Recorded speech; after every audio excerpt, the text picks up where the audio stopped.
Baik, Assalamualaikum warahmatullahi wabarakatuh. Perkenalkan nama saya Mas Yusrifan Ardansyah Syamsuddin dengan Stanbook 225790001. Jadi kali ini saya akan mempresentasikan eh, materi saya yang berjudul Peran Ketersediaan Infrastruktur dalam Pengembangan Logistik. Kita langsung masuk saja ke materinya. Yang pertama itu infrastruktur logistik. Infrastruktur logistik ada di tingkat nasional dan perusahaan.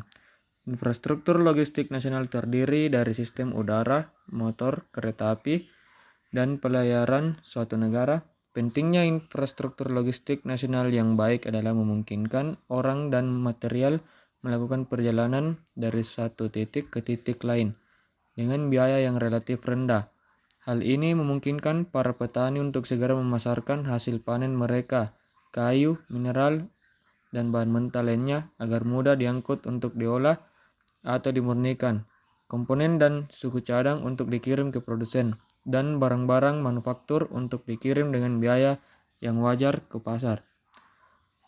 Yang berikutnya, ketersediaan infrastruktur. Ketersediaan infrastruktur merupakan faktor kunci dalam rangka menstimulasi pertumbuhan ekonomi, baik dalam jangka pendek melalui penciptaan lapangan pekerjaan sektor konstruksi. Berikutnya, kualitas infrastruktur. Ketersediaan infrastruktur memegang peran penting dalam menentukan kinerja logistik suatu negara. Aktivitas utama logistik yang mencakup transportasi dan pergudangan memerlukan infrastruktur pelabuhan udara atau airport, pelabuhan laut atau seaport, jalan raya atau road, jalan kereta api atau railway, dan teknologi informasi dan komunikasi yang biasa disingkat ICT.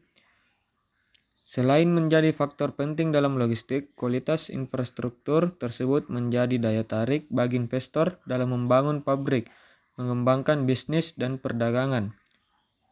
Berikutnya, infrastruktur apa saja? Yang pertama itu pelabuhan udara, airport.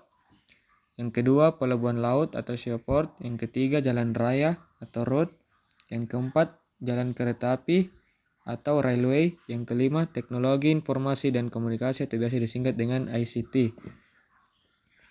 Airport logistik. Pelabuhan udara atau biasa disebut dengan kargo adalah suatu prosedur untuk mengatur pengiriman barang dalam jumlah besar melalui udara atau pesawat agar bisa berjalan dengan lancar, efektif, dan sesuai dengan ketentuan perusahaan. Umumnya, pengiriman kargo bertujuan untuk perdagangkan, untuk tujuan operasional, produksi di tempat lain, dan sebagainya. Pelabuhan laut. Pelabuhan laut adalah sesuatu yang berkaitan dengan pelaksanaan fungsi pelabuhan untuk menunjang kelancaran, keamanan, dan ketertiban arus lalu lintas kapal, penumpang, dan atau barang, keselamatan dan keamanan berlayar, tempat perpindahan intra dan atau antar moda, serta mendorong perekonomian nasional dan daerah dengan tetap memperhatikan tata ruang wilayah. Logistik jalan raya. Transportasi logistik ini menggunakan jalan raya dan jalan bebas hambatan atau tol. Dalam proses pengiriman barang logistik menggunakan armada seperti motor, mobil truk, tronton maupun kontainer. Kendala yang sering dialami pada transportasi ini adalah kondisi jalan yang sewaktu-waktu dapat terjadi kemacetan. Kondisi ini akan berdampak pada proses pengiriman barang yang terlambat, namun dengan biaya yang terjangkau, membuat transportasi ini banyak diminati masyarakat. Logistik kereta api.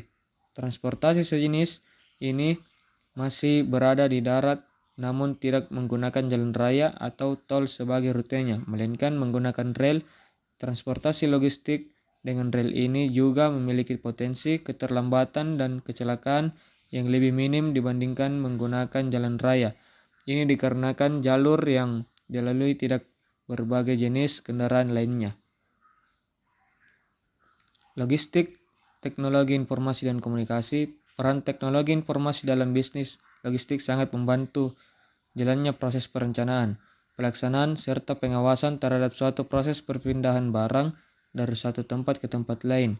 Ini meliputi bantuan saat mengepakkan barang, penyimpanan, di gudang, hingga saat pendistribusian barang ke pasar. Dengan teknologi informasi yang berkembang saat ini, proses logistik berjalan lebih cepat, akurat, dan efisien. Berikutnya yang terakhir adalah kesimpulan. Ketersediaan infrastruktur memegang peran penting dalam menentukan kinerja logistik suatu negara. Aktivitas utama logistik yang mencakup transportasi dan pergudangan memerlukan infrastruktur pelabuhan udara, pelabuhan laut, jalan raya, jalan kereta api, dan teknologi dan komunikasi. Sekian materi yang dapat saya sampaikan. Assalamualaikum warahmatullahi wabarakatuh.